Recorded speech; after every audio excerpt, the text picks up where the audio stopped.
Selamat malam, menyanners dari seluruh penjuru nagari. Kembali lagi kita di Atlantis series ke-133 yang berjudul Pambukaning Gedong Colo, series Grojogan Sewu. Oke, mari kita tunggu saja. Salam menyan semua yang sudah hadir. Selamat malam juga. Halo, Arya. Halo. Halo. Halo, ini berdua ya? Ini, wah, tahu dari mana Om? Nah, ada suara double gimana? Ada suara double. Aku belum bersuara Om tadi Om. Estelnya belum bersuara gimana? Udah bersuara. Udah denger soalnya.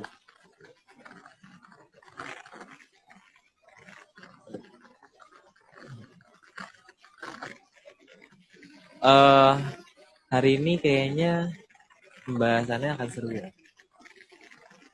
Tapi memang kita pernah baca sampai itu enggak ada, soalnya kita nggak pernah baca itu. Secara aman nggak? Oh iya betul. Suara Om aman sih di aku. Coba di aku mau nyoba dari headset. Ada tek-tek loh, suaranya Arya. Kenapa Om? Kayak naik kereta api. Oh ya? Nah, Mungkin suara angin AC Bu. Halo. iya, kayak Halo. kereta api gitu, ada noise itu, kacak-kacak gitu. Mungkin Om, mungkin. Udah. Petualangan yang denger, nggak tahu deh. Aku denger kayak gitu sih. Nah itu dia. Itu dia. Itu siapa itu? Oh ini suaranya ini. Udah. Ya. Apa Udah. feedback ya? Mungkin Apa feedback nggak ya? Harusnya enggak sih. Feedback nggak ya? Temenyaners, apakah? Tapi noise-nya iya sih, ada noise mungkin. ya kan? Atau mungkin karena terlalu dekat ya? Kenapa? Atau mungkin karena terlalu dekat? Jadi, Enggak sih harusnya. Hah? kita nggak satu meja gitu. Tes. Enggak sih, tapi sekarang masih ada noise tuh. Kan masih kasak gitu. Dikit tapi kecil tapi ya berarti ya. Kayak tadi. Tangan di atas ya, coba. Ada yang bilang coba Mas Arya tangannya di atas, siapa tahu pun enggak. Kayaknya enggak berubah apa-apa ya. Ya ada suara aneh itu, dia kan bukan hanya aku. Oh, masih kemeresek. Ya. Coba.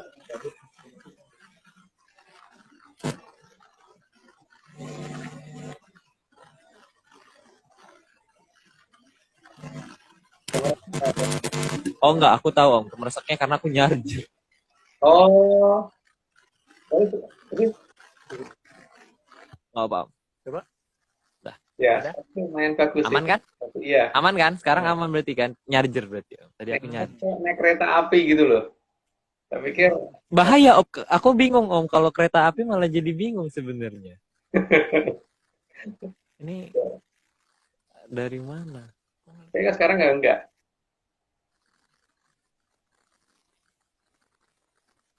Oke. Ya, Tapi aku nge-lag nggak ya Om? Soalnya enggak tadi nge-lag. agak di Bagi aku nge-lag ya. Oke. Mungkin ya oke Om. Kalau gitu aman. mulai dulu Oke, aja. kalau gitu. Pokoknya nanti aja di tengah-tengah. Oke. Oh, di tengah-tengah aja. Oke, siap. Langsung ya, Om. Yuk. Monggo Heskel. Oke. 133 Pambukani Gedong Kencono part 7,5. Grojogan Sewu. Jelas ya suaraku ya? Oke, suara aman. Slide 1. Akar tanaman biasanya ada di dalam tanah, jadi bukan berada di atas. Ini ganti dulu. Itunya flyernya masih itu. Apa kan masih flyer? Slide-nya belum ya? Oh. Nah, Tadi penuh Om. Mejanya bingung. Maaf. Ya udah, pokoknya gambarnya kayak gitu. Lanjut aja. Oke. Nomor 2. Namun, beberapa pohon punya akar gantung. Orang pada tahu semua. Lanjut aja. Yang ketiga, dalam tradisi di Jawa, pohon yang punya akar gantung akan diletakkan di alun-alun. Dan alun-alun seharusnya ada di utara dan selatan keraton. Ini tapi bukan asal pohon yang punya akar gantung ya, karena pohon karet kan juga punya akar gantung. Tapi di sini yang digunakan adalah pohon beringin. Beringin, itu ya. Maksudnya apa? Nggak tahu. Oke, lanjut aja. Oke. 4. Meskipun kayu jati itu kayunya sangat kuat, tapi tidak digunakan sebagai pohon utama di depan dan belakang keraton. Ya, yang digunakan beringin, jadi bukan pohon jati. Lanjut. Yang kelima, pohon karet juga punya akar gantung, tapi tidak digunakan sebagai pohon utama di alun-alun. Ya, tadi udah diomongin. Lanjut. Oke. Yang keenam, pohon Dewan Daru juga besar dan rimbun, tapi tidak digunakan untuk pohon utama di alun-alun. Ya. Tapi apa namanya? Ya sudah, nggak usah dijelasin. Lanjut. Slide ketujuh, pohon randu yang menjadi pohon kegemaran para makhluk 0, juga tidak dijadikan pohon utama di alun-alun. Nah, itu memang tidak pernah kelihatan di alun-alun kalau pohon kayak gini, karena itu ya, buat makhluk-makhluk seperti itu kan. Oke, lanjut aja. 8. Tapi pohon yang dipilih di depan keraton adalah pohon yang berasal dari angin-angin. Pokoknya pohon beringin. Lanjut. 9. Maka, pohon beringin dipilih sebagai gambarannya keraton angin-angin yang ada di tengah alun-alun. Di tengah alun ya, di tengah ombak-ombak gitu. Oke, lanjut. 10. Maka keberadaan keratonnya Nimas angin-angin sudah jelas digambarkan ada di tengah alun-alun atau di tengah ombak yang besar. Berdasarkan dongengnya ARC seperti itu. Lanjut. 11. Karena di alun-alun, punjernya adalah pohon beringin kurung. Maka jelas menunjukkan bahwa alun atau ombak yang ada di samudra diakibatkan oleh sang beringin. Oke, pernah diomongin nih, kalau masalah ini dilanjut aja. Oke. Kurang gede suaranya ya? Enggak. 12. Oke. Selain itu, gambaran yang sangat jelas bahwa keraton dilindungi oleh sang angin-angin dan tanda perlindungan terputus saat robohnya sang ringin kurun. Cuman kata gimana nggak tahu ya, tapi yang jelas katanya begitu. Itu cuma kata yang dulu. Pokoknya kalau itu sudah rubuh itu tandanya begitu gitu. Lanjut. Oke. 13. Ringin kurung juga sebagai penggambaran adanya daerah Pagedongan di tengah alun-alun yang dibatasi pagar agar tidak bisa dimasuki. Gambarannya saya sudah lumayan jelas sih, cuman ya itu kan gambaran. Jadi kita sama-sama nggak tahu gitu. Lanjut. Betul. 14. Namun sang ringin sendiri bagian atasnya melebihi batas dari sang pagar, baik ketinggiannya maupun lebar wilayahnya. Ya, jadi harusnya masih bisa dilihat dari kejauhan kalau memang pengen lihat gitu kan. Kalau memang teliti cara melihatnya. Lanjut, tak? Kalau. 15. Ringin kurung juga harus bisa membelokkan arah orang yang berusaha lewat di antara keduanya. Yang jelas memang katanya begitu. Katanya bisa belok. Walaupun belum pernah nyoba ya. Lanjut. Oh. Katanya berarti ya. 16. Kata. Dan yang mampu membelokkan seharusnya adalah ringin kurung di alun-alun kidul atau selatan. Yang sering dicoba orang kan yang di alun-alun selatan, tapi di alun-alun selatan mana nggak tahu. Lanjut. 17. Itu artinya ada daerah yang tidak akan bisa tersentuh oleh peradaban saat ini di Laut Selatan. Yang jelas ada hal seperti itu, cuman kalau kita teliti ya itu harusnya kelihatan. Cuma cara ngeliatnya bagaimana mungkin Aryo yang tahu. Aku nggak tahu. Berarti DM Aryo aja. Tahu ya Aryo ya. Aku bukan tahu. Aku lebih suka tempe. Oh iya, bukan 18. Oh ya, pete itu juga. Jadi kalau misalnya ada yang jual pete, wah seneng. Nah, DM Aryo. Sama dong. Boleh, boleh. Ya, pete. Ya, lanjut Om. Oke. 18. Leluhur juga banyak menandai daerah dengan menggunakan pohon dari sang angin-angin atau pohon beringin. Lanjut aja. Nggak perlu dijelasin. 19. Itu berarti leluhur mengingatkan akan adanya kekuatan yang berasal dari sang angin-angin. Cuman angin-angin yang dimaksud itu siapa? Aku nggak tahu. Lanjut. Mungkin Aryo tahu? Enggak Oh, tahu nggak tahu juga. Ini tulisannya nggak tahu. Aku nggak tahu. 20. Selain itu juga menunjukkan bahwa semua harta yang berharga disembunyikan oleh peradaban sang angin-angin. Ya makanya namanya Gilang Kencono kan. Makanya itu ada sesuatu yang dimaksud dengan kenapa kok pakai nama itu, bukan pakai nama aslinya beliau itu siapa sih gitu kan. Lanjut. 21. Juga untuk mengingatkan bahwa manusia bukan dari makhluk hina, tapi dari terah kadewatan. Meski tidak ada yang melarang kalau bangga jadi anak turunnya Munyo. Itu pilihan sih. Kalau aku sih nggak mau, tapi kalau Aryo mau nggak apa-apa. Aku tidak mau. Mungkin Aryo mau. Aku tahu aja deh. Om. Aku jadi tahu aja lah kalau gini ceritanya.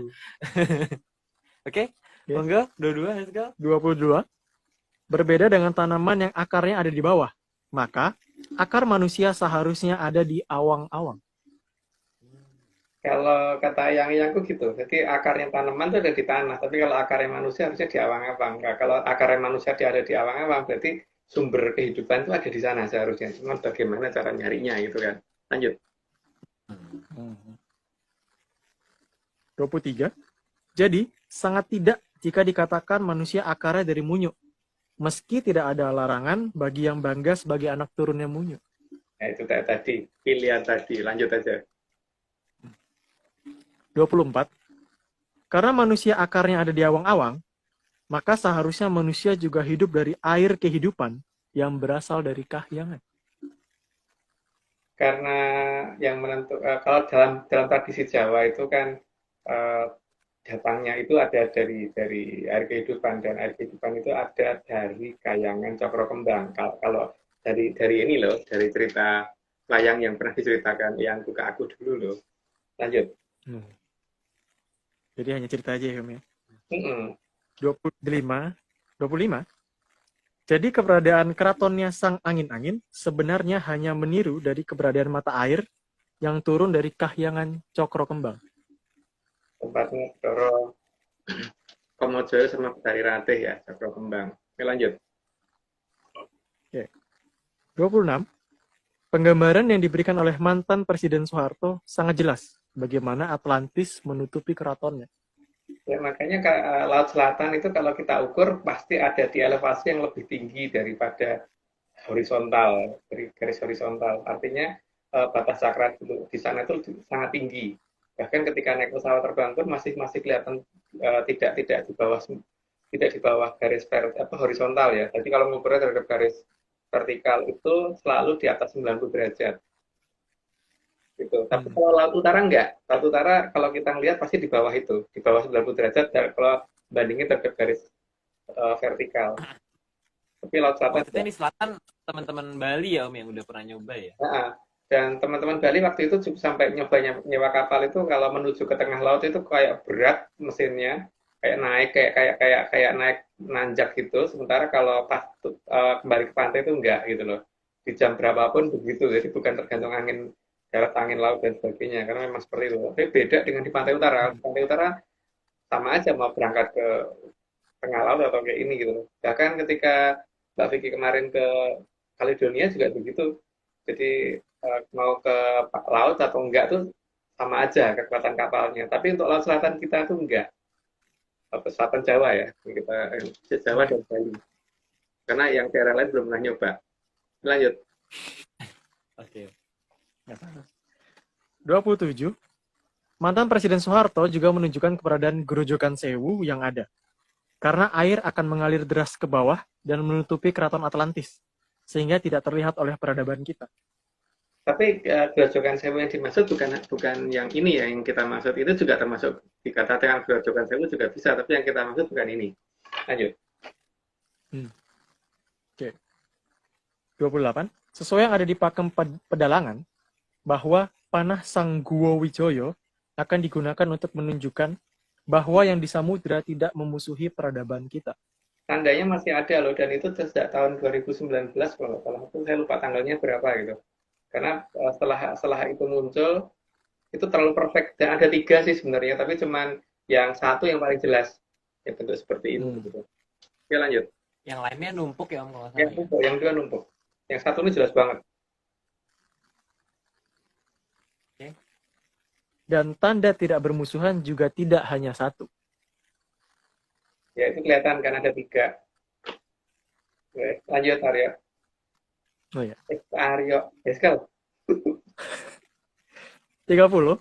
Maka keberadaan Grojogan Sewu seharusnya bukan berada di Atlantis, tapi justru berada di tempat asal mula aliran Amertosari atau Sungai Berantas. Itu, jadi aliran itu datang dari mana gitu kan? Karena kalau itu air mengalir deras sekali, berarti ada mata airnya, tapi mata airnya ternyata bukan dari bawah, tapi dari atas gitu. Dan bukan dari gunung, karena lebih tinggi dari gunung dan lebih tinggi lagi dari apa ya? Himalaya aja kalah tinggi gitu loh soalnya.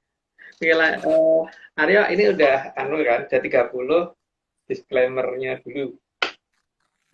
Ya, benar.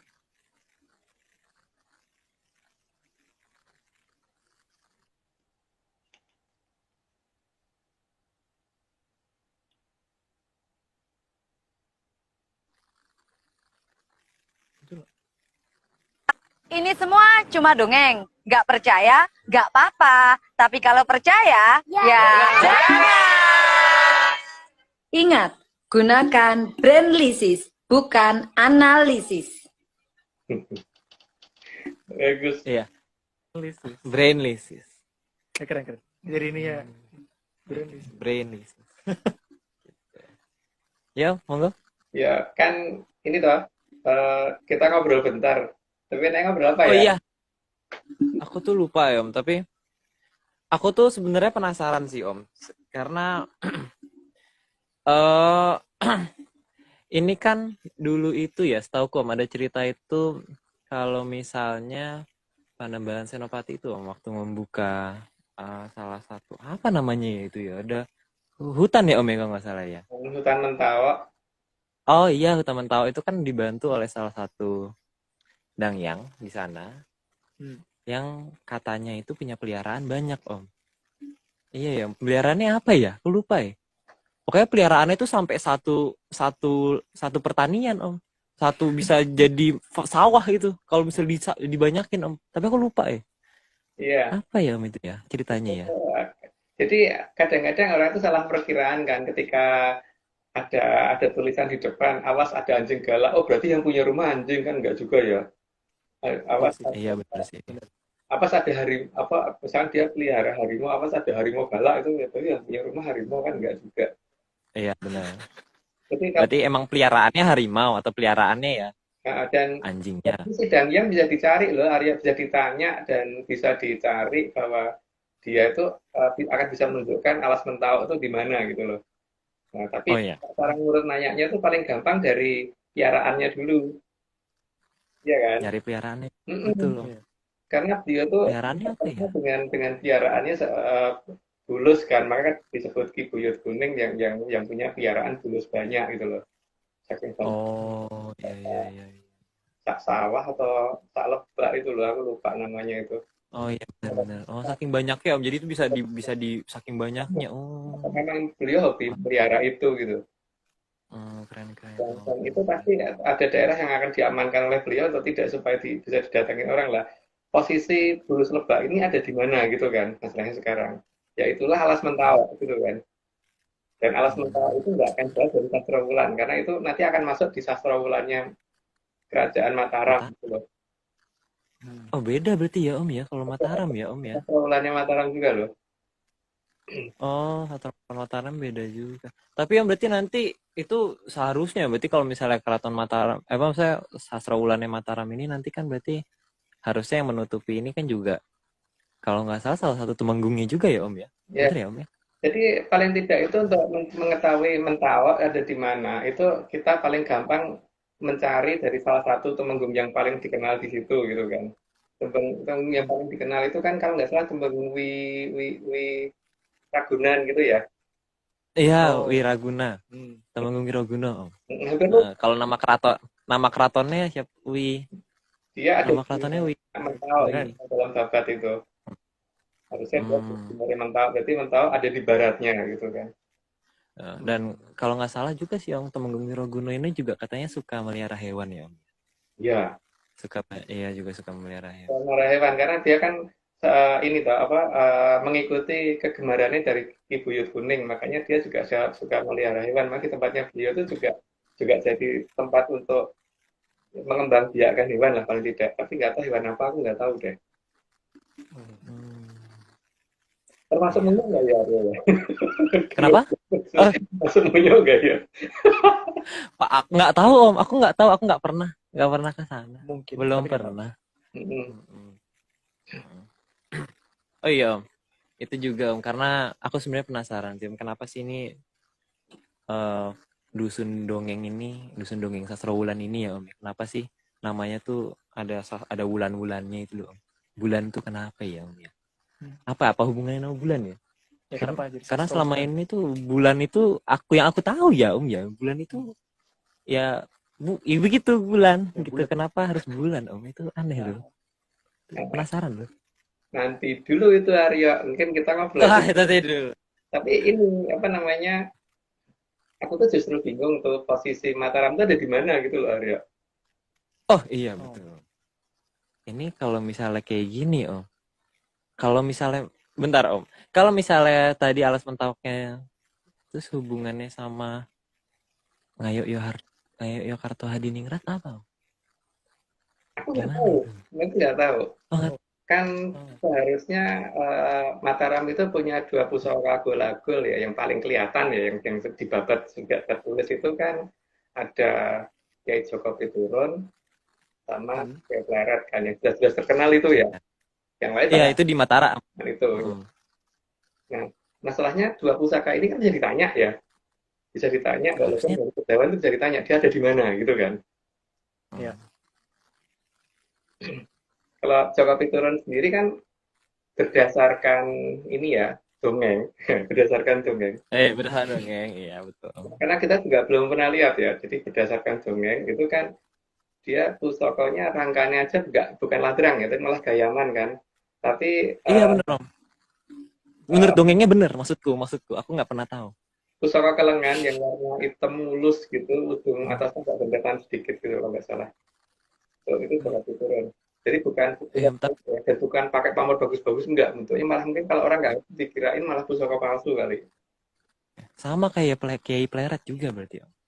Karena setauku Om, dongengnya loh. Ini dongengnya loh, aku nggak tahu, nggak pernah lihat, nggak pernah megang. Nggak tahu sih. Itu katanya, itu bentuknya tombak. Ujung tombak. Itu katanya loh ini loh. Jadi ini bentuknya itu kayak apa ya namanya, bentuknya tuh piramida kotak gitu, jadi kotak gitu terus kayak paku jadinya. Jadi seharusnya ini yang bisa digunakan untuk memaku Buwono harusnya Om ya. Iya. Bener ya Om ya. Tapi itu kan katanya iya benar. Tombrol, jadi harusnya besinya kelabu kan itu kalau Pleret. Iya. Besinya itu kelabu.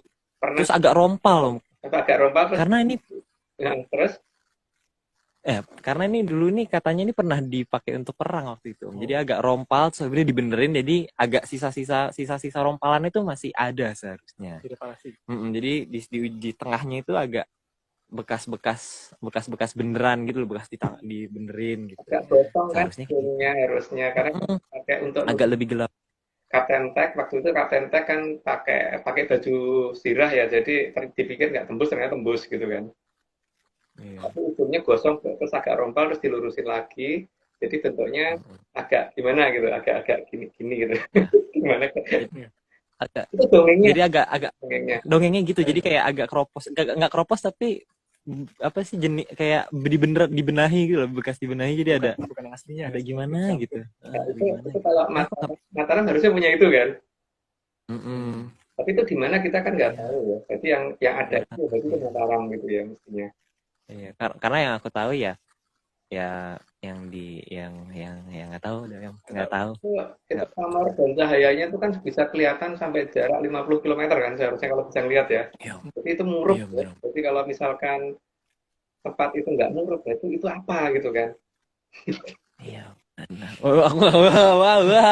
Wah, itu bingung Om. Ya wes, kita Oke, udah- mau lanjut dulu deh. kita nanti aja lah ngobrol lagi. Sekarang Iya, 31. pernah. Tadi Oke, kan hanya monggo. dongeng. Oke, 31. 31. Sebentar aku izin sebentar.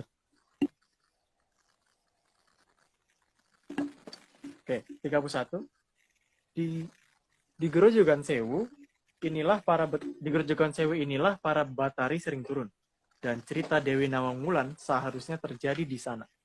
Jadi Grojogan Sewu itu adalah grojogan yang turun dari Kahyangan Cakrawala ya. Jadi bukan dari atas gunung. Itu berdasarkan cerita yang dulu gitu. Tapi kan mungkin aja ada yang punya cerita lain ya silahkan. Lanjut. Oke. 32. Cerita tersebut makin menjelaskan bahwa air Grojogan Sewu berasal dari Kahyangan Cokro Kembang, tempat Sang Hyang Betara Kamojoyo dan Sang Hyang Batari Rati. Lanjutannya masih apa? Maka Dewi yang turun diberi nama Dewi Nawang Wulan. Karena kembalinya ke arah situ, jadi harus sambil melihat ke arah bulan gitu. Oke, lanjut. 33. Penjelasan penamaan Nawang Wulan sangatlah jelas bahwa seharusnya bulan dilihat dari tempat tersebut lebih besar dibanding dilihat dari tempat yang lain. Jadi karena ada efek ini apa namanya buih-buih air yang jatuh dari Grojogan Sewu, maka akan membuat perpendaran cahaya lebih gede gitu kan, sehingga bulan akan kelihatan lebih gede di lokasi itu daripada di daerah lain. Oke, lanjut. 34. Dan Nawang Wulan hanya bisa teramati di saat bulan purnama penuh. Ya itu kalau bisa lihat, tapi kan yang kalau ada yang bisa lihat mungkin kita perlu dikasih tahu ya. Lanjut. 35. Jadi jangan Nawang Wulan kalau posisinya belum atau sudah bukan purnama. Karena tidak akan pernah ketemu sumber Amartosari jika dicari saat bukan purnama. Itu cerita dari Yangku begitu, dan itu diperkuat dengan cerita dari Bapak Priatikarso dulu waktu ketemu terakhir dengan saya itu begitu juga ceritanya. Oke, lanjut. 36. Tapi meskipun purnama juga jangan mencari Sang Nawang Wulan saat bulan memerah. Itu namanya nyari perkara lah, lagi merah kok dilihat. Kalau mata kita merah aja kita pengen tidur ya Om ya. Capek soalnya. Pengen dilihat. Oke, 37. Karena Kahyangan Cokro Kembang adalah Kahyangan Sang Hyang Betara Kamojoyo dan Sang Hyang Batari Rati, jadi bukan Kahyangan para buto.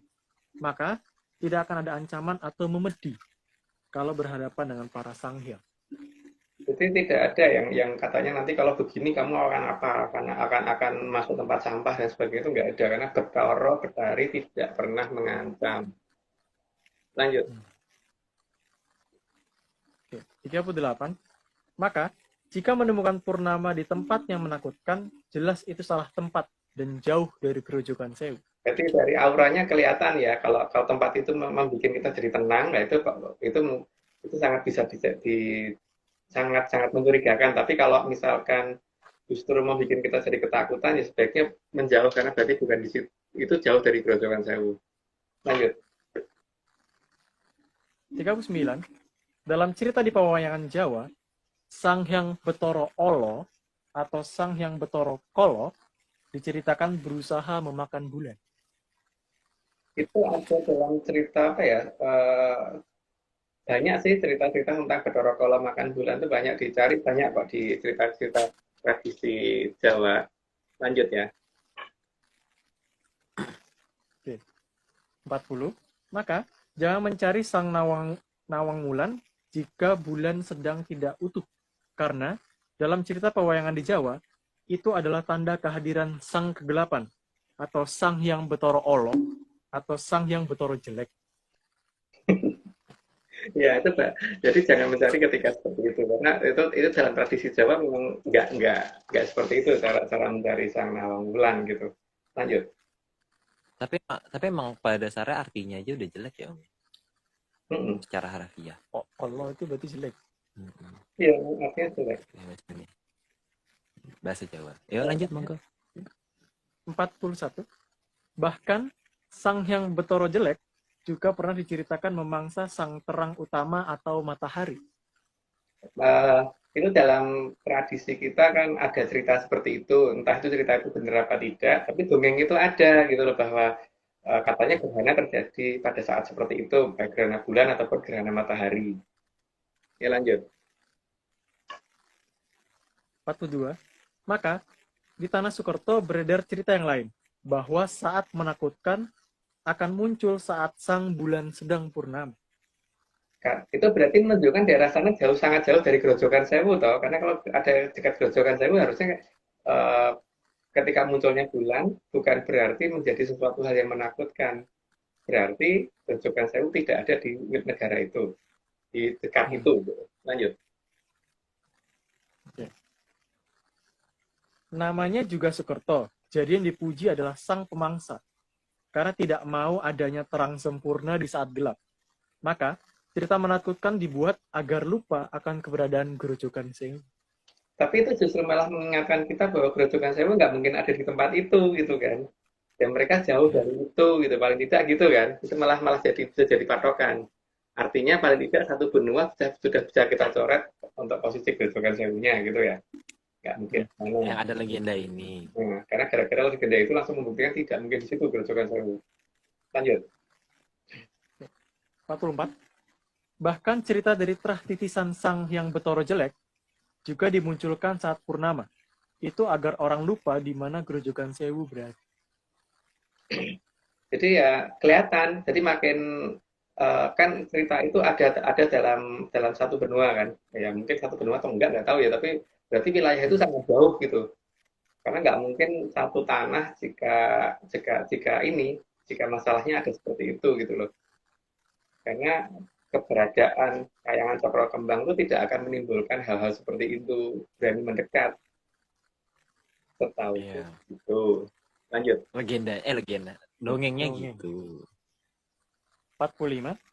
Penggambaran istananya juga dibuat sangat kehantu-hantuan di saat purnama muncul. Jadi sifatnya itu selalu sifat yang menakutkan ya. Itu yang ditunjukkan oleh kondisi di tempat yang sangat jauh dari Grojogan Sewu. Jadi kita justru terima kasih dengan penggambaran mereka, berarti paling tidak untuk mencari Grojogan Sewu sudah ada satu wilayah yang tidak perlu diteliti gitu kan. Lanjut. Iya. Berarti emang mereka malah seneng banget ya sama kehantu-hantuan itu ya Om. Aneh ya. Ya, tunggu lah. Oke, 46.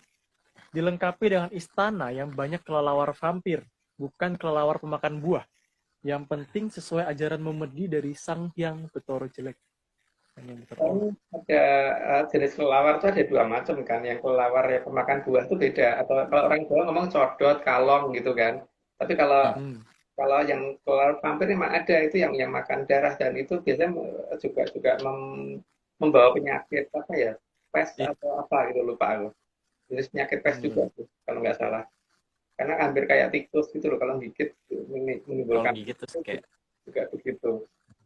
Ya, tapi yang lucunya kan kenapa mereka sendiri loh, bukan tidak ada yang mengusulkan cerita itu, tapi mereka sendiri yang membangun cerita itu gitu loh. Bahkan adanya tradisi hari-hari tertentu satu tahun kali yang menunjukkan bahwa mereka harus kelihatan seperti hantu dan sebagainya, itu kan menunjukkan mereka sangat jauh dari Grojogan Sewu. Ya lanjut. 47. Namun, diubah seperti apapun ceritanya, tetap saja manusia menganggap hari paling romantis adalah hari di saat purnama, bukan di hari selain purnama. Biasanya gitu sih, rata-rata orang, terutama anak-anak muda kan gitu ya, akan mencari waktu yang sekitar purnama itu yang paling dianggap paling romantis untuk duduk, entah di pinggir pantai, entah itu di tempat terbuka atau gimana itu kan jadi pilih purnama kan, bukan bukan bukan setelah purnama mungkin bulannya benjol kayak atau gimana enggak kan?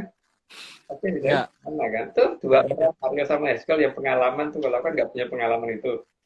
Eh, Enggak, apa saya ya mungkin lanjut ya. lanjut aja. Oke, lanjut. 48. Bahkan bagi hewan sekalipun, purnama dianggap sebagai saat yang paling indah.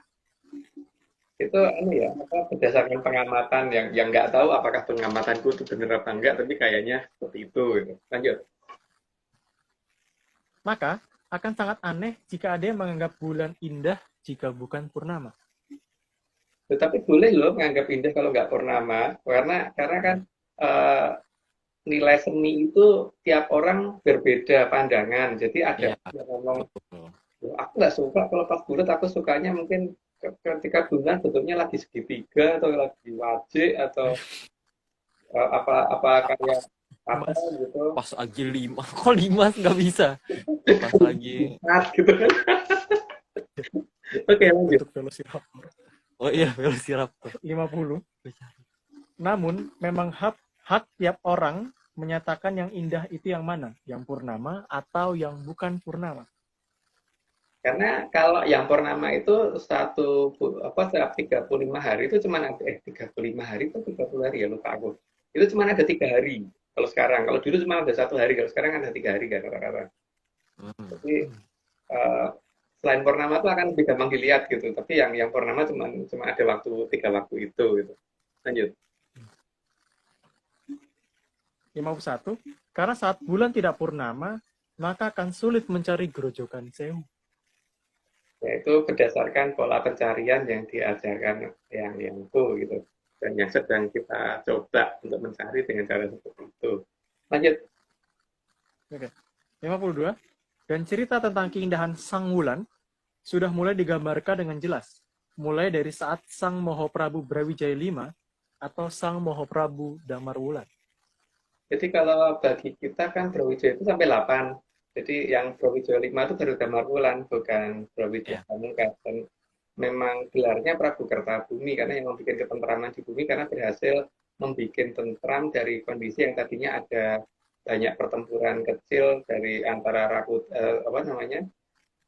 di zaman Prabu Ayam Wuruk gara-gara ada pemberontakan dari Rakuti, Semni, Nambi, Suro dan sebagainya itu gitu. Yang akhirnya bisa dirukunkan kok tidak perlu harus rame-rame mas dikatakan pembawa kertaning bumi. Jadi ketika beliau mokso, Serno hilang kertaning bumi itu karena beliau mokso kan, tapi bukan berarti negaranya udah ikut hilang gitu. Lanjut. Ya kalau tadi siang Sirno hilang kertaning Kolo Serenggi. Iya. Masih campur soalnya. Oke, monggo. 53.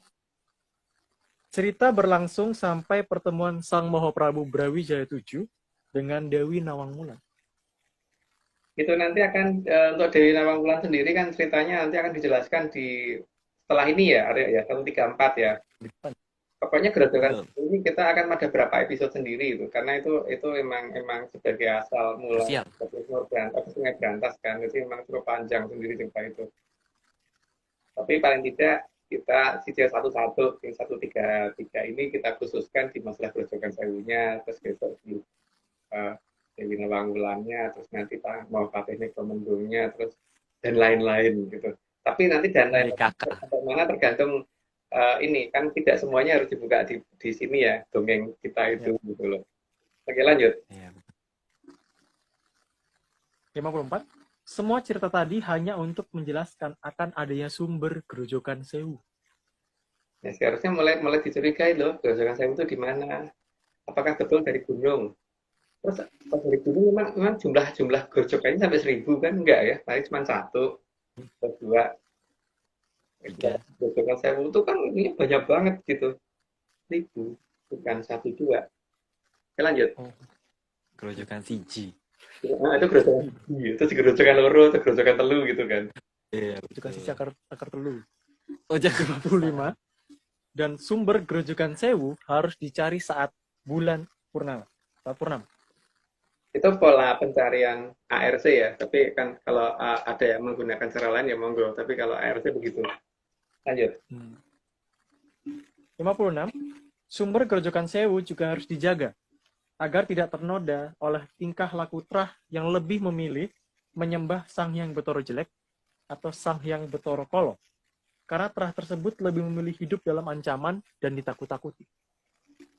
Ya, tapi nggak apa-apa loh, karena seperti kita nonton film aja, kadang-kadang ada orang yang senang nonton film horor loh. Kalau Aku menghindar. aku nggak suka film horor, tapi film action gitu kan. Tapi ada loh orang yang film aja milih horor. Jadi kehidupan itu bebas ya, ada yang milihnya seperti apa gitu. Kalau milih lebih suka ditakut-takuti dan diancam ya silahkan, tapi itu kan itu hak pribadi. Tapi kalau Asasi manusia. kita yang lain gitu kan. Ham enak sih. 57. Maka, aliran Amartasari akan disembunyikan saat manusia di peradaban terdekat dengan Grojogan Sewu lebih memilih bulan yang bukan purnama. Ya, mungkin begitu ya dalam cerita, karena dalam cerita yang didapat dari yang itu memang menceritakannya begitu. Tapi dan kenyataannya sekarang Grojogan Sewu itu nggak kelihatan gitu kan. Apalagi di zaman yang aneh nanti gitu. Di zaman aneh yang nggak tahu itu zaman kapan, yang saya nggak kelihatan. Oke, lanjut. 58. Karena meskipun digambarkan sedang tersenyum, tapi akan terlihat semu karena ada bagian yang sudah dimakan oleh Sang Hyang Bathara Jelek. Sang Hyang Bathara Kala. Karena kalau menurut aku lebih baik itu ya purnama. Tapi kalau ada orang yang nggak suka purnama ya nggak apa-apa. Oke, lanjut. 59. Jadi, meskipun tersenyum, tetap tidak seindah saat purnama. Karena untuk patokan pencarian Grojogan Sewu sangat sulit kalau bukan purnama. Ya kan area waktu ekspedisi itu kan ketika bulannya nggak purnama susah banget kan. Iya betul. Karena tadi kan udah dijelasin sebenarnya di awal ya, penjelasannya itu ada. Belum lama slide-nya. Kalau tata cara pencariannya mungkin nanti di 135 kali ya, pas Patih Nego Mendung itu kita gelar. Tapi apa namanya? Ya caranya begitu, tapi teman-teman itu kalau nggak purnama susah banget gitu kan. Oh ya, padahal aku udah nunggu kirain yang episode ini, lupa ya, belum ya? Belum. Satu lagi. Oke. 60. Meskipun dihiasi banyak bintang sekalipun, tidak akan seindah saat purnama. Ya, kita tapi nggak boleh a priori, karena apa? Bagaimanapun juga kan seni itu mandangnya beda-beda. Tapi ya, Betul, setuju. kalau bagi aku begitu, tapi bagi orang lain kan mungkin enggak kan. Bagi orang lain mungkin, oh bulan enggak, kalau ada malah jelek gitu. Ada yang gitu kan. Gitu. Ada yang ya, ada orang suka Indomie rebus, ada orang suka Indomie goreng. Ada yang mentah juga gitu kan. Iya, ada juga om yang mentah. Ada yang pakai es batu om. Aku tuh Gak pernah sama ibuku ngamuk-ngamuk mau Indomie mau dimasakin ternyata malah habis mentahan gitu. Tapi enak tuh, krip-krip gitu kan. Oke, Arya dan nomor kedua. Nah, lagi dicari. kenapa? Disclaimer kedua dan 60. Oh, ya. Mana ya? Ini aku kadang-kadang tuh jadi kayak arisan gitu loh om. Milih yang mana gitu. Yang Seharusnya sebelum video di randomizer dulu ya. Nah, cuman itu. Aku tuh pengen yang awal karena dia Yang kemarin yang dari Mas minggu lalu dari Jawa Timur. oh iya Belum dikat ya? Ini Bali. Nah ini. Oh, Ini ya, Semua ini hanya dongeng. Kalau tidak percaya, ya nggak apa-apa. Tapi kalau percaya, ya sambutan. hari ini Brandlisis. Oke, oh ini ya, kan di akhir mau tambahin lagi om, Brandlisis om. Bagian Ini semua Bagian Brandlisis aja. Nah, itu. ini harus ada di semua. Gayanya keren. Ingat, gunakan Brandlisis, bukan analisis. pas bulan loh. Maaf mbak. Bahasa Apa? Bulan pas bulan. Tadi ada nanya bulan itu kenapa tadi aku lupa. Iya, itu tadi ternyata aku lupa baca ininya, slide-nya.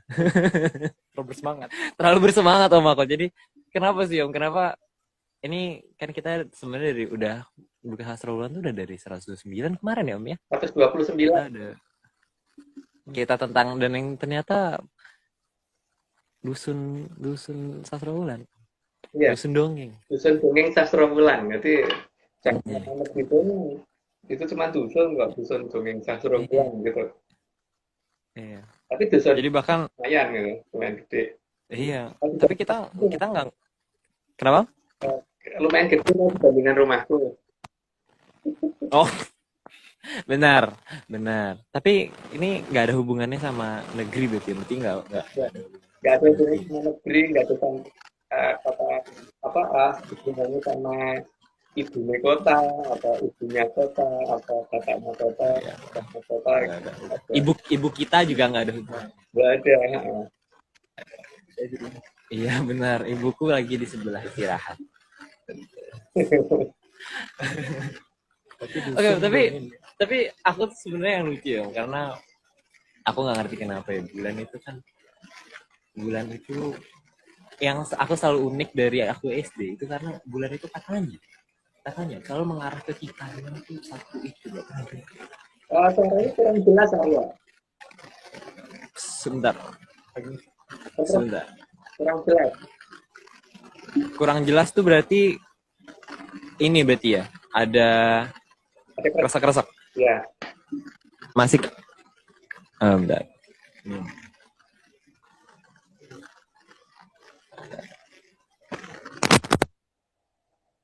Nah, ini udah hilang keresak-keresaknya. Oke, kalau gitu pakai ini dulu. Ini Om, aku sih penasaran sebenarnya sama Korea feedback nggak ya? Takutnya feedback. Oke, sebenarnya penasaran karena katanya Om, bulan itu selalu mengarah pada kita tuh cuma satu arah Om. Nggak pernah yang lain, nggak pernah berubah. Dan kita tuh selalu dihadapi tuh katanya kalau nonton film tuh selalu ada tuh. The Dark Side of the Moon.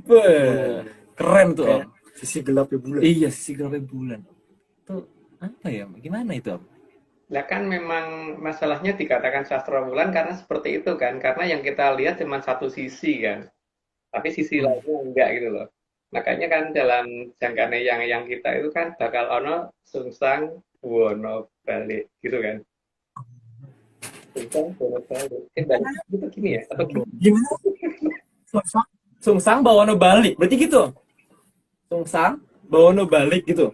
Atau begini atau nah gitu atau begini atau jadi begini Om. Nah iya gimana Om? Gimana ini apa kayak dalang sekarang tuh kan keren diputer tapi aku nggak bisa Om. takut ada korban. Kalau misalnya diputer sekarang Ya kena aku nanti kan. atau ini tapi kata-kata itu aneh karena sungsang bawono balik sungsang bawono. Kalau pakai kata pembesar aja Aryo, kita ngelihatnya itu kan kalau nyata itu pasti terbalik kan, nyata terbalik gitu kan. Iya benar. Iya kan, yang nyata itu terbalik. Nyata yang sungsang bono balik gitu kan, sungsang bono balik gitu ya Om berarti ya. Gimana tadi contohnya? Sungsang bawono balik. Oh gitu. Ya. Jadi nih kalau misalnya nih gebernya di bawah gitu. Ya, masih latihan kan. Sungsang bawono balik. Ya. Karena masih latihan, ini kan biasanya dilatihan di bawah. Gampang ya. Iya, sudah. Karena tapi kata-kata itu lucu sih, karena atau gini loh, sungsang bono balik gitu kan. Nah, itu dia. Aduh. Itu kan lucu juga ya, Mak. Kenapa? Gitu. Lah berarti kan kalau begitu kalau dinamakan sastra wulan itu kalau ketika akan ada sungsang bono balik kan berarti sastra wulannya di mana gitu kan. Iya, sastra wulannya di mana ya? Nggak tahu. Tapi kan posisi sastra wulan itu bukan pada posisi kuburannya kan. Jadi harusnya Sastroloyo tuh ada di depannya sastra wulan gitu. Di utaranya sastra wulan gitu kan. Sastroloyo Praloyo. Karena Sastraloyo sama Praloyo itu kan berseberangan doang, tapi Jauh Om ya. di selatannya lagi gitu ya. Penjelasannya kan jelas itu di Sungsang Bono balik itu akan kembali ke Sastrawulan gitu kan. Gurih jadinya gitu. Cuman itu itu cuman dongeng di dusun Sastrawulan ya. Iya, itu dongeng dusun Sastrawulan. Oke. Aduh, tapi nanti Sungsang Bono baliknya gimana berarti itu? Berarti semudah membalikan telapak tangan ya berarti ya, Bang. Iya, bagi gini. Tapi kalau gini susah Rio. Gini kan Oh iya benar. gini susah gampang gitu. Gini gitu kan, itu namanya balik. Membalikan kita nggak sampai koprol nggak? Oh enggak. Iya. Lebih gampang gini gitu. Iya. Balik gitu kan. Dan itu Karena setahu aku ya Om, karena emang mungkin kata-kata itu karena dulu Mojopahit itu tidak suka meminta, sukanya memberi. Jadi gitu. sukanya gini nggak suka, ini sukanya gini kan kalau Majapahit. Kalau Majapahit nggak tahu deh aku. Jadi kalau misalnya pakai bulan tuh, jadi the dark side of the moon itu akan balik. Sungsang Bono. Bulan ini bulan. Bono balik loh Arif. Bukan ngomong perkara bumi akan boleh balik loh ya. Bukan. Jadi cara kita ngelihat dark side of the moon ya bulannya dibalik, jangan buminya di berat gitu. Nggak bisa. Buminya. Kalau terlalu dibalik dulu gitu kan. Mungkin Om. Ya lanjut dulu aja. Tadi ada satu lagi Om. Ini nampaknya ini ada satu, aku tuh tadi dapat kiriman gambar. Apa ini ya? Gambar apa ya? Ini teori apa ya ini? Perbesar bisa nggak? Nggak bisa. Nggak bisa diperbesar. Ada N S. Itu dinamo atau generator lupa aku. Apa ya? Generator gitu. Dan yang namanya dinamo atau generator itu harus ada magnet yang digunakan gitu, ada utara sama selatan. Nah, terus nanti kan terbangnya dinamo itu kan berdasarkan gaya Lorentz muternya si kumparan itu gitu kan. Nah, nanti kan kita tuh harus mencari di mana posisi utaranya, di mana posisi selatannya, terus nanti dari mana arusnya akan datang sehingga nanti kita ngerti kalau gaya Lorentz itu arah muternya gimana gitu kan, kemana dan sebagainya, itu arah putarannya kemana, dan nanti poros kemana gitu kan. Nah, sebenarnya mungkin dengan cara itu nanti mengembalikan telapak tangan akan jadi ketahuan Om caranya. Cara mengembalikan telapak tangan jadi tahu kita. Sastrawulan berarti kan bentuknya bulan ya. Jadi kan porosnya di mana kita harus tahu. Tapi kan porosnya. Tapi kan itu dongeng ya. Ya, benar. Dongeng Sastrawulan yang Arab Sungsang Bono balik gitu kan. Tapi ini emang tidak dalam jangka waktu dekat kan. Tapi paling tidak ada cerita itu gitu. Paling tidak kita ada cerita dulu bahwa ini ada dongeng seperti itu. Dongeng loh ya, bukan kejadian nyata loh. Oke. Dusun Sastrawulan. Iya. Gimana kau kenyangan dikit? Jadi dongeng dusun Sastrawulan ya Om ya. Iya. Oke. Kita lanjut Om? Ya, lanjut. Oke. 61. Karena saat tidak purnama, mirip dengan alat yang cukup menyeramkan kalau digunakan secara salah. Ya, kalau digunakan secara salah ya. Tapi kalau digunakan secara benar, misalkan untuk motong rumput atau apa, itu nggak apa-apa. Tapi itu kan peralatannya ya. Tapi cuma dikatakan mirip gitu aja sih. Oke, lanjut. 62. Karena meskipun bisa dipakai membantu petani, tapi tetap bisa digunakan untuk menyakiti.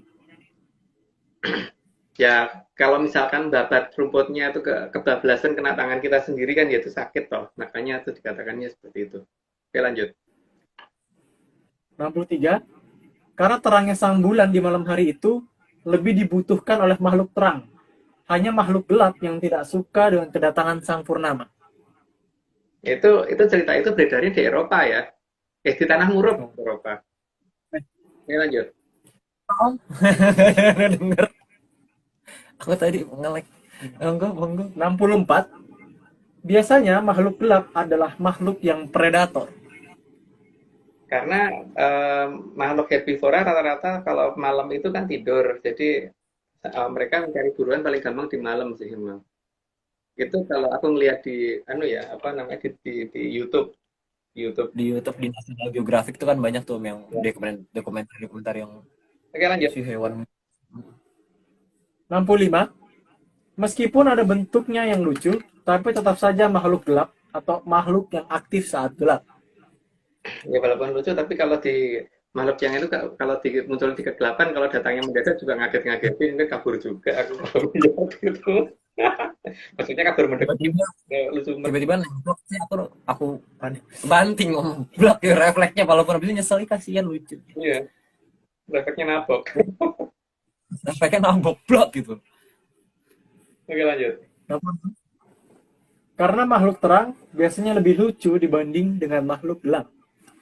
Ya, itu karena karena selera kan. Saya kan orang kan yang menganggap bahwa buaya lebih lucu gitu. Aku nggak lucu gitu. Tapi kalau ada loh orang yang anggap gitu buaya lebih lucu, atau mungkin bagi dia ular king cobra lebih lucu, kalau aku enggak deh. Kalau king cobra mending nggak piara gitu kan. Ya, lanjut. 67. Maka, meskipun meniru-niru, yang namanya Sukerto tetap akan lebih aktif di saat malam, terutama di hari-hari yang dianggap paling suci oleh mereka. Makanya kan di sana, di Tanah Murug itu kan ada hari khusus yang kemudian orang berkostum-kostum seperti itu kan. Menggunakan kostum-kostum seperti itu ya kan. Dan itu biasanya perayaannya kan malam kan. Bukan gitu. Oke, lanjut. 68. Meskipun mereka membuat terang di saat malam, tapi tetap saja terangnya adalah terang yang menyeramkan. Sukerto banget gitu loh. Lanjut. Aku tidak mengenal gambarnya. 69. Dan sebagai terah Sukerto, mereka memang wajib bangga dengan asal mereka, dan nantinya mereka akan menjadi seperti apa. Ya, makanya nggak sabar kan untuk menunjukkan aku tuh ini loh gitu kan, nggak sabar mereka. Jadi ya itulah akhirnya menampakkan diri sebelum waktunya dia menampakkan menjadi wujud aslinya. Lanjut. Dan katanya Om di peradaban mereka ini yang nggak tahu di mana, katanya kalau misalnya pakaiannya nggak serem dimarahin. Dijudge Om, kalau pakaiannya nggak serem tuh dijudge. Jadi ada lombanya ya? Ada lomba serem-sereman, ada yang jadi kemana, ada yang jadi apa? Ulet. Oke. Ya, kelihatan banget kan siapa kalau seperti itu. Oke, lanjut. Oke, 70. Ketakutan adalah dasar mereka. Maka tidak takut bagi mereka adalah melanggar aturan utama. Karena kewajiban adalah ketakutan yang dianggap sebagai dasar dari kepatuhan. Itu baru aja diomongin sama Aryo tadi. Mereka kalau nggak nakutin tuh malah aneh. 71. Jadi, jika dasarnya masih pada kepatuhan akan ketakutan, maka memang benar Grojogan Sewu menjadi sangat sulit dijangkau. Karena Grojogan Sewu mempunyai sifat tidak seperti itu kan, karena datang dari kayangan Cokro Kembang, jadi nggak mungkin menimbulkan hal seperti itu. Jadi kalau di wilayah itu masih seperti itu, ya berarti itu jauh gitu aja kan, yang gampangannya itu. Ya, lanjut. Oke. 72. Ketika Grojogan Sewu jadi tidak terjangkau, maka orientasi arah akan jadi membingungkan dan manusia kehilangan orientasi arah atas. Dan atau mungkin aku yang dulu aja ya, sehingga aku tuh nggak ngerti atas itu mana, karena atas itu harusnya pada posisi yang hakiki ya, yang tidak pernah berubah gitu loh. Tapi kenyataan arah atas yang tak tunjuk di sini sama di tempatnya Haskell, atau mungkin di sana di temen yang di London dan sebagainya, itu beda-beda itu loh ternyata. Gitu ya. Nah, itu yang aku yang kehilangan arah atas, mungkin aku doang kali. Oke, lanjut. 73. Maka akan dianggap Parahyangan ada di timur. Ya, karena mungkin di sana ada beberapa bangunan yang dipikir itu bangunan yang dibikin oleh Sang Hyang. Tapi kalau bangunan yang dibikin oleh Sang Hyang, apakah ya cuma seperti itu gitu? Apa sesederhana itu gitu kan masalahnya? Lanjut. Aku nggak berani komen yang ini. Senyum aja. Oh enggak. 74. Danau Banyu Biru juga akan dianggap bukan di Parahyangan. Karena ya itu kan masalah asumsi ya. Mungkin bisa aja orang anggap itu Banyu Biru itu ada di sana. Tapi kalau ARC enggak, Banyu Biru ya ada di Banyu Biru gitu kan. Iya, betul. Sudah ada di Banyu Biru, betul. Nggak di mana-mana Banyu Biru. Oke lah. 75. Yang di utara malah terlihat ada di selatan. Iya. Karena kalau kita melihat itu pakai kompas kan, jadi kompas itu juga punya magnet. Di kompas itu arah utara itu akan ditarik oleh magnet selatan bumi gitu kan. Tapi karena kita ngelihatnya kompas, berarti arah selatannya bumi itu, maka kita akan menganggap itu utara.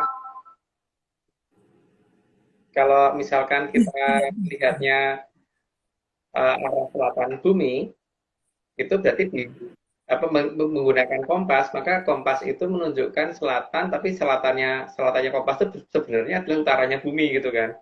Bola balik gitu, guys. Pokoknya bingung dong. Sungsang terus ya.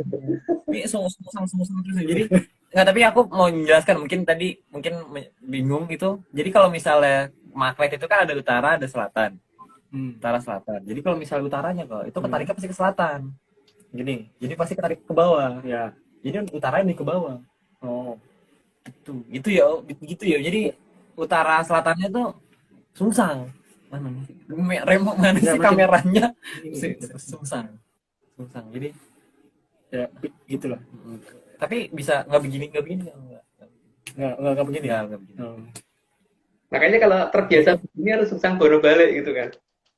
Yes, segera. 76.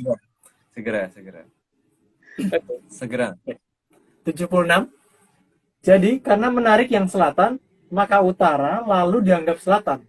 Hal ini terjadi karena analisis yang berlebihan. Maka utara dianggap selatan dan selatan dianggap utara.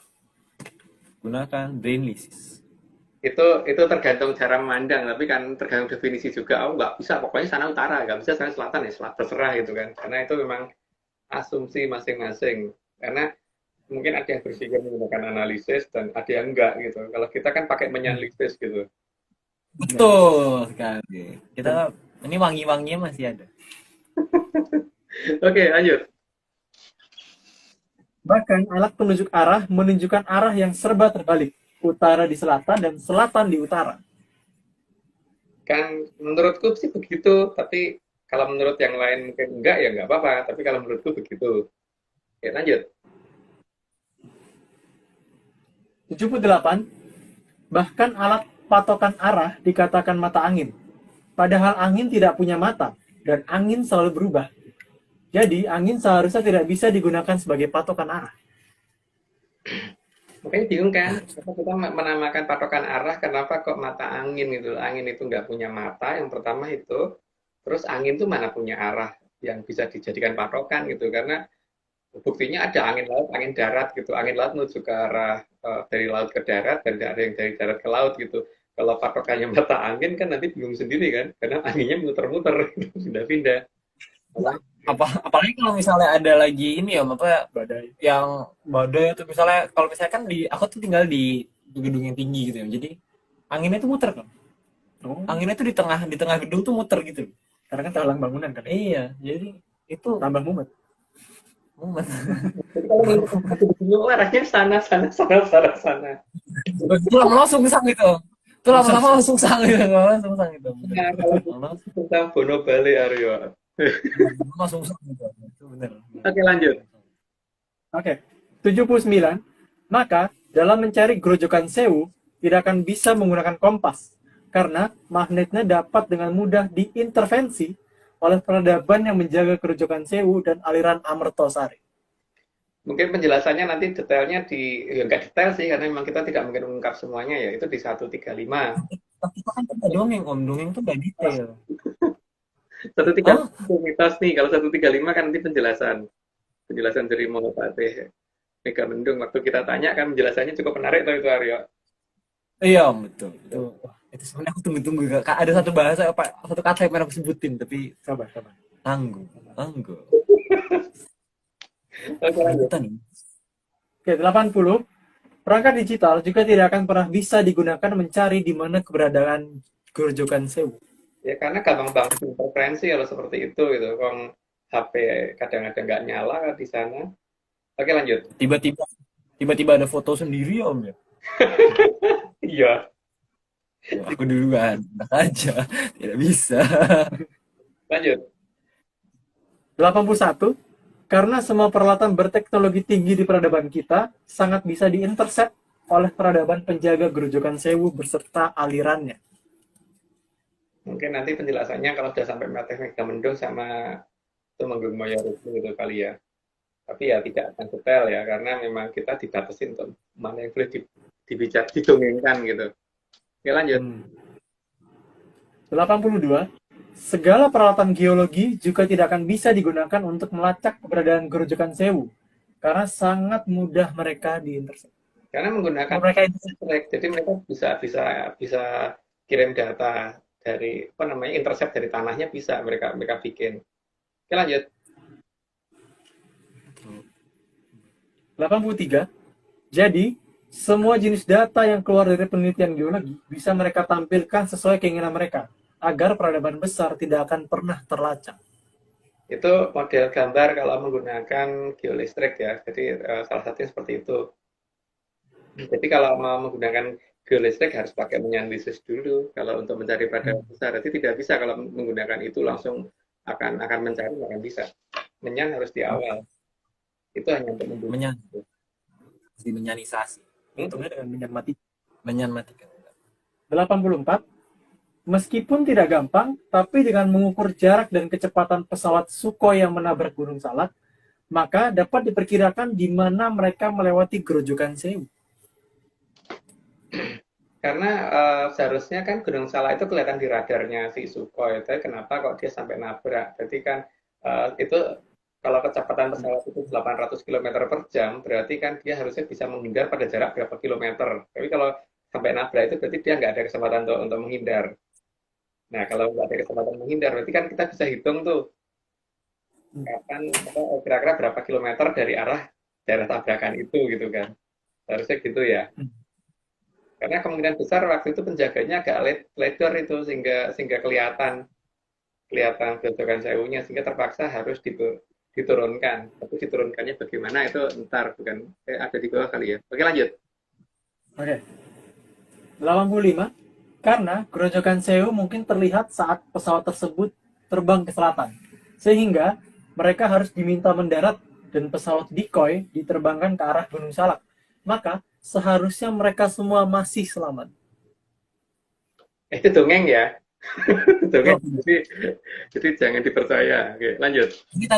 Ini gambarnya tadi diproduce di AI, jadi nggak sengaja mungkin sama atau gimana. Tiba-tiba aja ada. Tiba-tiba sama gitu. Ya, tiba-tiba mirip. Oke, lanjut. 86, itu artinya ada garis batas yang saat itu penjaganya kurang cermat. Sehingga pesawat Sukhoi sempat masuk ke area Grojogan Sewu.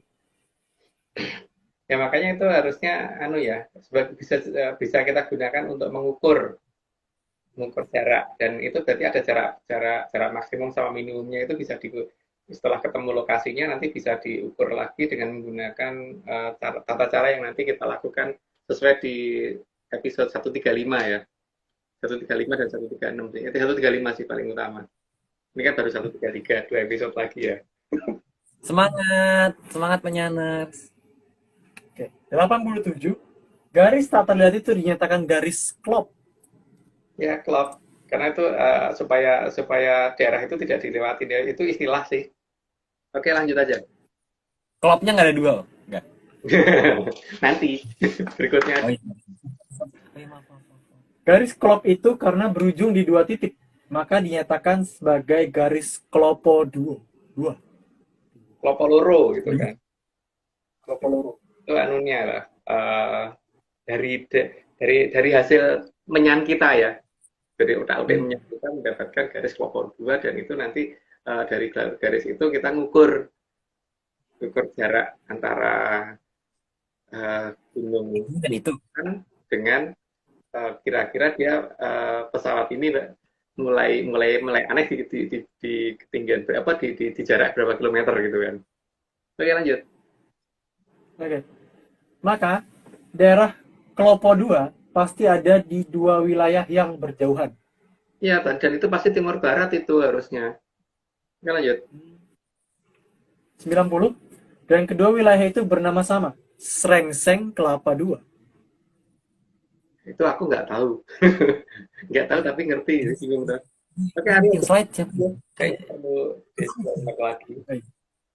Tiba-tiba muncul gambar. Enggak, ini aku pokoknya slide ini aku akan mengeluarkan apa namanya disclaimer ini sampai orangnya jadi narator. Gimana sih orang ini yang colok? Manusia. Ini hanya dongeng. Kalau nggak percaya ya nggak apa-apa. Kalau mau percaya ya ojo percaya. Suaraku aman ya, nggak kerasa-kerasa om? Enggak, aman. Bentar, maaf, nggak denger om. Maaf. Apa dong? Aryo, lanjut ke yang tadi tentang apa sumsang balik sastra wulan tadi. Berarti kan di batas piringannya itu, di batas perimeter sastra wulan, itu kan mesti akan ada banyak hal yang agak aneh toh, karena daerah itu pasti ada vibrasi sedikit-sedikit gitu, karena jarak dengan pusat torsinya lumayan jauh gitu, sehingga harusnya ada beberapa hal yang mungkin nggak bisa diperbesar ya. Oh bisa om? Oh kira. Nah ini dia. Minimal kalau jembatan ya tiba-tiba makin merenggang gitu kan. Kalau itu arahnya sesuai dengan arah ini tentang bono baliknya si Sastra Wulan. Atau makin merapat gitu kan. Makin merapat sampai mungkin melengkung begitu kan. Berarti kan bisa begini atau gini gitu. Sampai melengkung ini. Iya.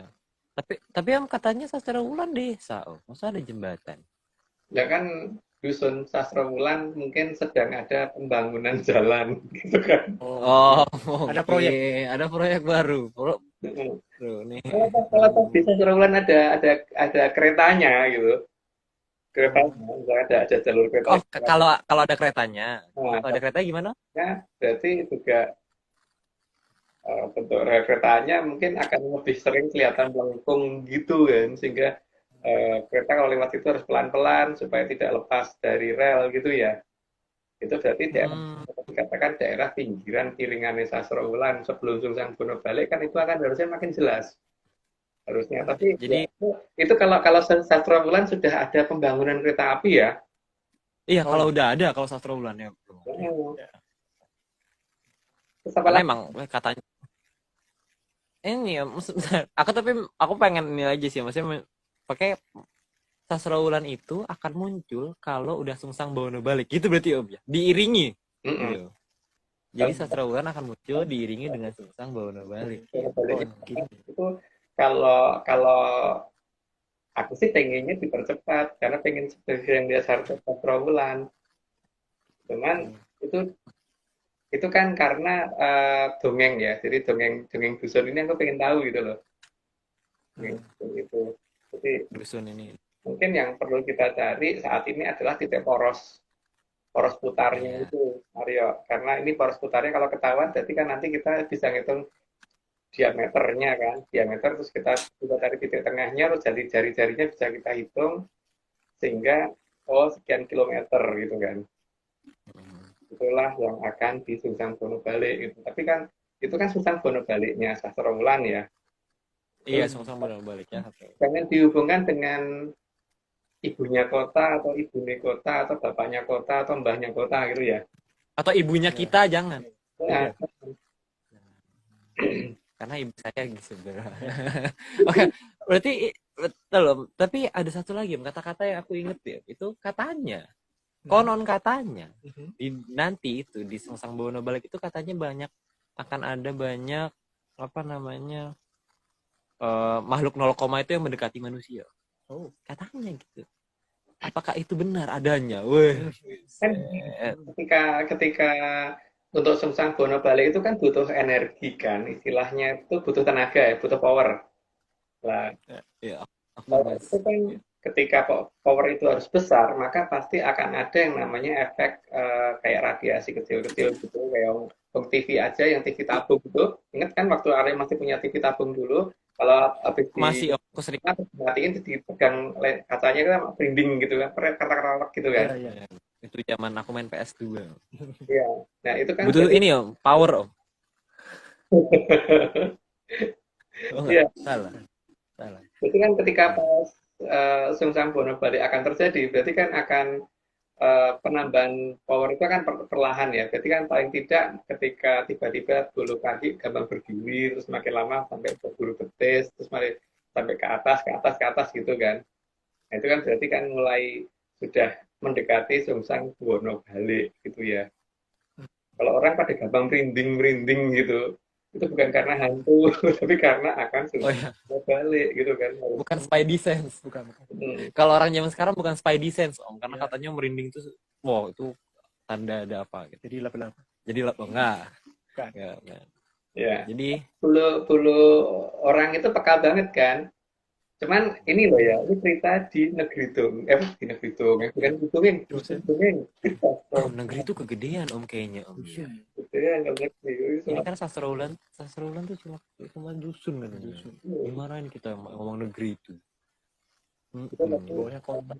Pemain gede kalau dibandingkan dengan rumahku loh ya. Kalau dibandingkan sama kamarku juga lebih gede. Iya, kalau dibandingkan sama tempat tidurku juga lebih gede ya. Dibandingkan sama bukuku juga lebih gede sih. Dibandingkan sama Udah. Bandingannya nggak makin besar, makin kecil. Oke. Oke, lanjut. 91. Jadi, kelopo 2 itu bukan kelapa 2. Jadi bukan kelapa 2 loh ya. Kalau ada yang anggap itu kelapa 2, berarti bukan. Kita menceritakan kelopo loro kok, bukan kelapa 2 gitu. Enggak, kita nggak ngomong kelapa 2, kita ngomong kelopo. Kelopo. Kita nggak ngomong kelopo. Kita nggak ngomong kelapa. Itu kelapa tuh udah kemarin. Ya, bahasa Kelapa gading tuh kemarin udah. Kelapa itu udah lewat masanya. primitif begini. Lanjut monggo. 92. Sang Moho Prabu Betoro Ikling sangat tahu bagaimana agar Grojogan Sewu tidak mudah terlacak. Jadi, beliau membuat keadaan seolah cedak tanpa senggolan. Nek ado tanpa wangenan. Atau kalau dekat tanpa senggolan, kalau jauh tanpa batasan. Itu nanti di episode 140-141 itu. Lanjut. 93. Karena penyembunyian Grojogan Sewu sudah atas perintah dari Sang Hyang Betara Wisnu, maka Sang Moho Prabu Brawijaya VIII lebih memilih menyembunyikan Grojogan Sewu dan aliran Amartosari daripada meladeni perang yang bisa mencemari aliran Amartosari. Itu yang dilakukan beliau ya. Makanya memang sebelum dari jauh hari sebelumnya itu kan memang sudah direncanakan supaya dibendung dulu di sebelah selatan supaya terus nanti alirannya dipecah ke arah timur sama barat. Makanya ada yang cerotos, ada yang deres gitu kan. Ada yang ngalir terus. Oh iya. Gitu. Itu karena memang dipecah gitu sehingga saking dalamnya Brantas sampai kelihatan dalam kan. Jadi kalau melihatnya dari bawah Brantas kayak kelihatan tinggi gitu kan, tanahnya tinggi gitu makanya. Katanya begitu. Katanya. Katanya begitu. Berarti emang dibikin dulu ini Om, banjir kanal kanan sama banjir kanal kiri. Belokin itu ini si Aryo dibelokin. Iya, jadi kanal kanan sama kanal kiri bukan. Bentung kan kilo doko. Oke, lanjut. Oke. 94. Karena direncanakan secara cermat oleh Sang Hyang Betara Wisnu, maka bahkan aliran Amartosarinya pun tidak akan bisa dijangkau. Tidak bisa dijangkau kalau menggunakan tata cara yang tidak sesuai dengan yang dimau sama Majapahit ya. Tapi kalau yang dimau ya mungkin bisa. Mungkin ya. Karena kan kita cuma cerita dongeng. Jadi ya coba mungkin. Lanjut. Ya, jadi itu kalau salah tuh kayak ini. Mendengar dengan mata. 95. Karena untuk bertemu dengan Sang Hyang sangat diperlukan keheningan. maka kebisingan di jam tertentu akan bisa membantu menutupi derasnya suara dari gerojokan sewu. Sebenarnya suaranya deras, tapi karena apa namanya orang mungkin nggak waspada sehingga ya tidak kedengaran. Tapi sebenarnya kedengaran sih, karena mendekati lokasi gerojokan sewu pasti akan dibikin banyak gerojokan yang lain supaya orang tidak curiga dengan gerojokan sewunya itu kan. Kalau ada suara Dan di itu gerojokan dari terjun itu, dari air terjun itu gitu, padahal bukan. Apalagi kalau ada jalan raya yang sangat aktif ya, sehingga suara jalan raya juga akan bisa menutupi. Oke, lanjut. Oke, minggu lalu juga udah pernah disebutkan juga ya, Mas. Jadi Oke. 96. Jadi, kalau belum penuh, jangan pernah mengatakan paling sempurna. Karena setengah isi itu sama dengan setengah kosong. Tinggal tergantung kita ngelihatnya bagaimana. Kalau kita ngelihat isinya berarti setengah penuh, kalau kita ngelihat bagian kosongnya berarti setengah kosong gitu kan. Tapi sama-sama setengah gitu. tapi gelasnya masih sempurna, Om. Nah, Gelasnya. sempurna Gelasnya masih sempurna. sempurna gelas. Oke, monggo. Jadi, bertanya secara sopan ke Sang Hyang Bathara Wisnu akan lebih mudah daripada meneliti ataupun analisis wilayah. Pakai analisis ya. Kalau bertanya itu memang yang paling gampang tuh tanya kok. Seperti kalau aku pengen datang ke tempatnya Aryo tuh paling gampang, Aryo alamatnya di mana gitu kan, daripada kita mengadakan penelitian kira-kira di kolong jembatan mana atau gimana gitu kan nggak mungkin. Jangankan nanya ke aku, mungkin nanya ke saudaraku atau mungkin nanya ke supir gitu, nanya kan bisa. Nggak harus ke akunya langsung. Harusnya loh. Tapi nanya itu lebih gampang daripada neliti gitu kan. Betul. Apalagi kalau dianalisis itu deh. Dianalisis yang ada mungkin malah menjauh karena kan mungkin ada banyak hal yang malah akan menjadi daerah yang mirip-mirip gitu kan, sehingga jadi akan menjauh dari lokasi. Karena mungkin ini Om, analisis itu kan posisinya di belakang Om, jadi sungsang gitu loh. Jadi makin menjauh. Ini ya. Iya. Oke, 98. Karena Sang Hyang Bathara Wisnu itu hidup dan bisa ditanya, asal kita sopan dan tahu tata krama. Dan tata caranya juga ya, karena seorang Bathara ya, jadi memang tidak gampang, tidak gampang. Tapi kalau bertanya ke beliau ya apapun akan ketahuan gitu. Jadi karena ya beliau hidup lebih dulu daripada adanya Arcopodo kan. Ketika Arcopodo belum ada, jadi dia tahu semuanya. Kita ngomong Arcopodo bukan Earth ya Om ya. Arco itu patung, Podo itu kaki. Iya. Jadi mungkin patung jatuhin kaki kali ya. Oh mungkin. Jadi mungkin. Atau patung kaki. Patung kaki. Ada apa ya? 99. Dan yang benar itu, kita yang mendatangi Sang Hyang Bathara Wisnu, bukan kita memanggil Sang Hyang Bathara Wisnu. Karena derajat kita bukan derajat yang tepat kalau meminta datangnya Sang Bathara. Enggak sah gitu. Kalau misalkan kita minta Pak RT datang ke rumah aja belum tentu mau kok. RW, Pak Camat itu diundang ke rumah belum tentu mau. Kecuali saudara Om. Iya. Tapi kalau dari kecamatan yang ngirim surat ke kita harus datang ya kita harus datang kan? Oh iya benar. Ya. Kan? Tapi kalau kita ngirim surat ke Pak Camat datang ke rumah saya karena sedang gini. Jawabannya siapa lu gitu kan? Betul. Apalagi Bathara Wisnu. Oke lanjut. 100. Yang merasa paling sempurna tahunya, ya seharusnya tahu bagaimana menemui Sang Hyang Bathara Wisnu. Kalau tidak tahu ya berarti tidak sempurna. Itu kalau ini loh, apa namanya? Kalau mengerti dengan keberadaan Sang Hyang Bathara Wisnu. Tapi kalau tidak kan dianggap itu sudah tidak perlu dicari lagi kan, dianggap tidak ada kan. Lanjut. Karena sempurna berarti tahu segalanya, bukan mengabaikan yang ada dan membuat yang ada menjadi seolah-olah tidak ada. Tapi kan tergantung juga kalau menganggap yang ada jadi tidak ada, yang tidak ada jadi ada ya juga boleh. Wong kita nyatanya juga boleh dongeng kan? Betul. Selama kita belum di-ban sama Instagram, kita masih boleh dongeng. Oke, lanjut. Oke, lanjut. Maka pelangi abadi juga akan muncul saat Grojogan Sewu ditemu. Itu ciri khas utama ya. Jadi kalau pelangi masih bisa menghilang, berarti masih belum Grojogan Sewunya masih jauh. Tapi kalau sudah ada pelangi yang itu, berarti kita sudah mulai bisa memasukin wilayah yang tidak bisa dimasukin orang lain gitu.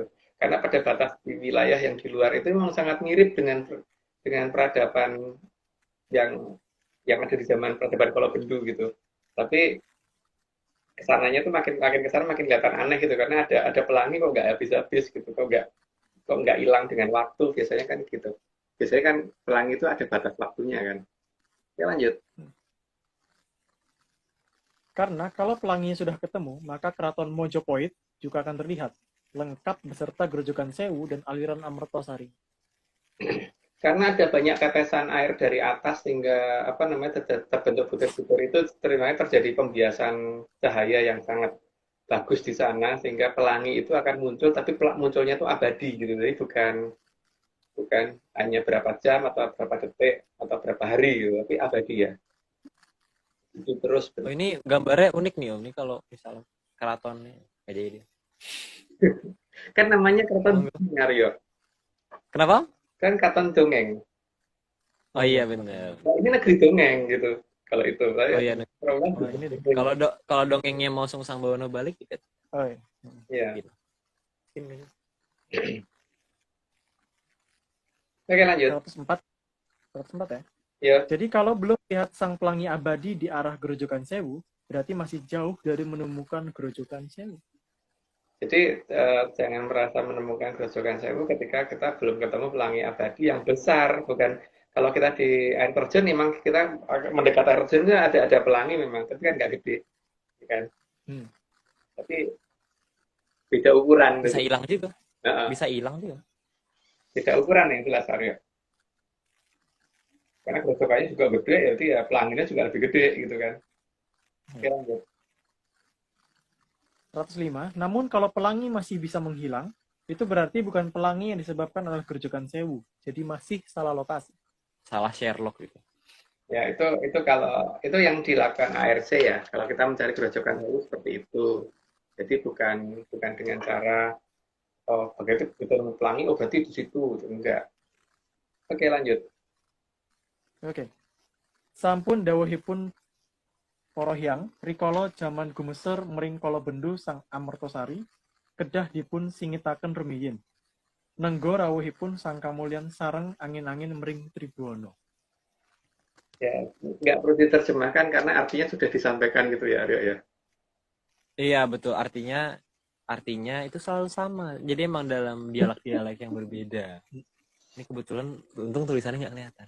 Jadi dia dialek-dialeknya itu nggak dialek berbeda, artinya pesan ini sudah disampaikan. Ada yang sudah ya pesan disampaikan. Jadi emang arti itu aja sebenarnya. Ya. Tapi kan di sini mungkin jangan pada bingung karena beberapa dari 129 kita mulai cerita Sastrowulan. Kita dongeng Sastrowulan dimulai dari pemakaman Sastroloyo dan utaranya itu Paraloyo, dan Paraloyo itu lebar, luas banget. Praloyo itu dan Sastroloyo itu sempit ya karena cuma 20 orang. Terus ke selatan, tapi karena khawatir nanti Mataram jadi ketahuan di mana, maka mungkin kita tidak menceritakan tentang Mentawok secara jelas. Karena ya anggap aja kita nggak tahu gitu. Tapi paling tidak kalau ada yang pengen mencari keberadaan Mentawok itu bisa ditarik garis ke arah barat dari posisinya Tumenggung Wirogunan, gitu kan. Tapi nyebutnya W-nya yang panjang ya, Wirogunan. karena tempat beliau itu menyenangkan ya Om. Selalu ciri khasnya itu beliau menyenangkan. Dan hobinya hampir sama dengan Ki Buyut Kuning yang masalah Mentawok, cuman kalau Ki Buyut Kuning terfokus pada satu jenis hewan, tapi kalau Tumenggung Ragunan itu banyak hewan yang dia senengin gitu, karena emang dia pencinta hewan ya. Itu Mungkin cukup itu area ya untuk minggu depan. Itu kan kita membahas tentang Dewi Nawang Wulan, dan nanti itu full mitos, tidak ada logisnya sama sekali, karena kita baru menceritakan mitos, nanti logisnya nanti ketika sudah sampai di 135 gitu. Ketika kita diminta menceritakan Mahopatih Mego Mendung, itu baru Itu juga sedikit, nggak banyak juga ya, Mel. itu Nggak, maksudnya banyak kan. 10% dari cara kita mencari Grojogan Sewu ada di situ gitu ya. 10% kan waktu itu kita ngomongnya, ya kan? Kenapa? Yang kita tulis kan 10% dari ekspedisi lapangan toh, itu untuk yang 135 nanti. Itu kayaknya nggak nyampe 10 dia. Oh, nggak nyampe ya? Anggap aja 10, mungkin dibulutin ke atas. Oh, iya, Dibulutin ke bawah. Ke atas. Iya, ke atas. ke atas, karena grojogannya ke bawah. Betul. Jadi jangan disungsang-sungsang gitu. Jangan bolak-balik.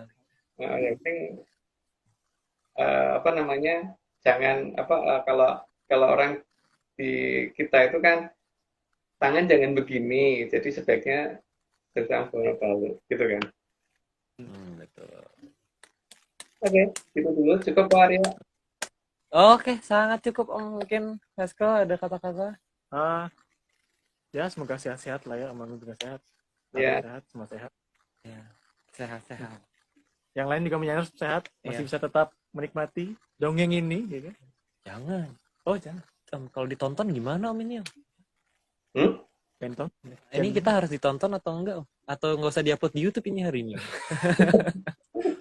Biar seru ya. Ya seru gitu, sehari hilang gitu nggak di YouTube.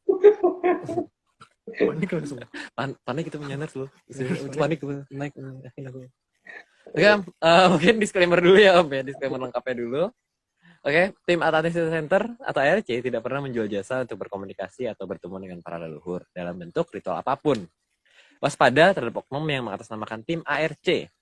Ritual resmi hanya dilakukan oleh Mas Agung Bimo, Mbak Vicky, dan saya sendiri.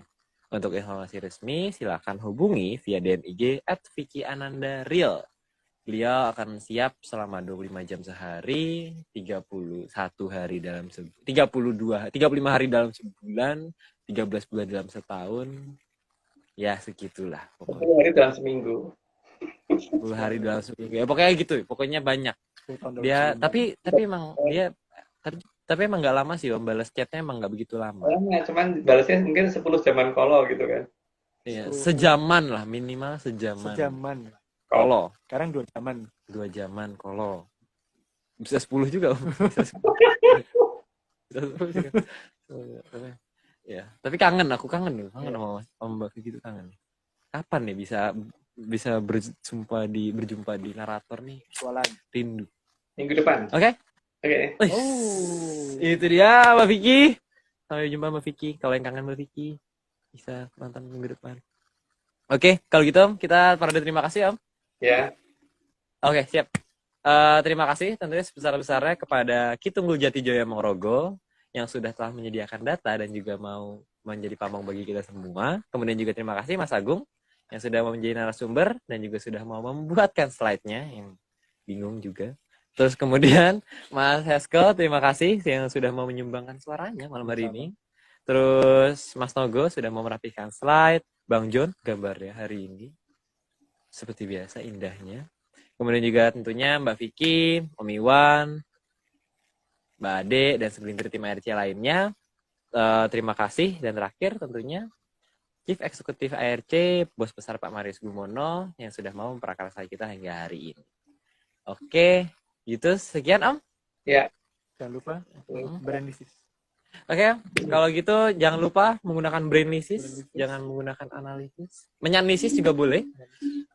Jadi kalau gitu sekian dari Atlantis Center, sampai ketemu di minggu depan masih di jam yang sama di episode 134. Ceritanya semakin indah. Dan sampai jumpa, selamat malam, salam sehat, dan tentunya salam menyan.